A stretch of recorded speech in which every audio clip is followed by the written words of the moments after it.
दोस्तों supreme court ने trial court यानी कि निचली अदालतों से ये कहा है कि अगर पुलिस अधिकारी आपराधिक प्रक्रिया संहिता यानी कि सीआरपीसी की धारा 41 और 41A के प्रावधानों का उल्लंघन करते हैं दोस्तों, इसका उल्लंघन करते हुए गिरफ्तारियां करते हैं दोस्तों, तो उनके खिलाफ कड़ी से कड़ी कार्रवाई की जाए दोस्तों सुप्रीम कोर्ट का एक जजमेंट भी है सत्येन कुमार अंतिल बनाम सीबीआई के केस में। सुनवाई के दौरान यह कहा गया था कि दोस्तों किस गिरफ्तारी के समय सीआरपीसी की धारा 41 और 41A के प्रावधानों का अगर पालन नहीं किया जाता है दोस्तों, तो आरोपी को जमानत मिल जाएगी दोस्तों सुप्रीम कोर्ट ने साथ में यह भी कहा था कि सीआरपीसी की दोनों धाराएं संविधान के अनुच्छेद 21 के तहत जो मौलिक अधिकार मिले हैं उसी का एक पहलू है दोस्तों 1 जुलाई 2024 से पूरे देश में नए कानून लागू होने वाले हैं दोस्तों, और ये व्यवस्था की गई है दोस्तों भारतीय नागरिक सुरक्षा संहिता की धारा 35 के सब सेक्शन 1 से लेकर 7 तक में यह व्यवस्था की गई है दोस्तों। इस वीडियो में हम लोग समझने वाले हैं कि गिरफ्तारी में क्या अधिकार है दोस्तों, पुलिस जब अरेस्ट करती है नहीं करती है, कानून क्या क्या बने उसमें, इसको हम लोग इस वीडियो में समझते हैं दोस्तों। जय हिंद, नमस्कार, मैं एडवोकेट आशीष मिश्रा। दोस्तों लाइक कर दीजिएगा, शेयर कर दीजिएगा, सब्सक्राइब कर दीजिएगा ताकि इन्फॉर्मेशन और लोगों को भी मिल सके दोस्तों। इससे रिलेटेड अगर कोई सवाल जवाब होगा दोस्तों पूछ लीजिएगा। अगर 498A चल रहा है, किसी भी तरीके का कोई केस चल रहा है, दहेज है, घरेलू हिंसा है, मारपीट है, लड़ाई है, झगड़ा है दोस्तों, उसी से रिलेटेड है ये सीआरपीसी की धारा 41A का नोटिस, ठीक है दोस्तों, जो भारतीय नागरिक सुरक्षा संहिता में सबसेक्शन वो धारा 35 में होने वाला है दोस्तों। तो आइए बढ़ते हैं दोस्तों। तो सीआरपीसी की धारा 41 के तहत दोस्तों जब भी कोई कॉग्निजेबल ऑफेंस होता है, कॉग्निजेबल ऑफेंस मतलब संज्ञेय अपराध किया जाता है दोस्तों, तो ऐसे में जो भी पुलिस अधिकारी है मजिस्ट्रेट के ऑर्डर या वारंट के बिना भी किसी भी व्यक्ति को गिरफ्तार कर सकता है दोस्तों।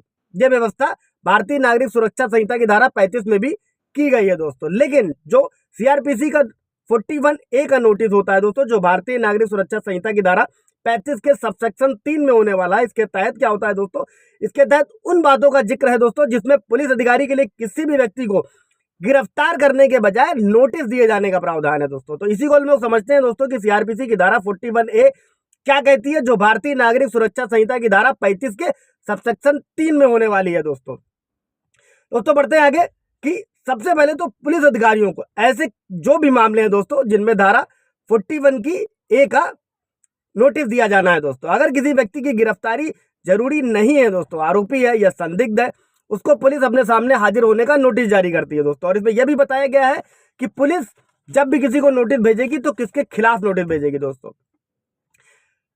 समझ लेते हैं दोस्तों कि उस व्यक्ति के खिलाफ जिसके खिलाफ शिकायत दर्ज कराई गई है उसके लिए 41A का नोटिस जारी किया जाएगा। नॉन कॉग्निजेबल ऑफेंसेस में होता है सबसे ज्यादा दोस्तों। जिसके खिलाफ पुख्ता सबूत मिले हो पुलिस को, या उसके खिलाफ गंभीर अपराध होने का संदेह हो यानी कि कॉग्निजेबल ऑफेंस होने का संदेह हो, तब सीआरपीसी की धारा 41A का नोटिस जारी किया जाता है दोस्तों।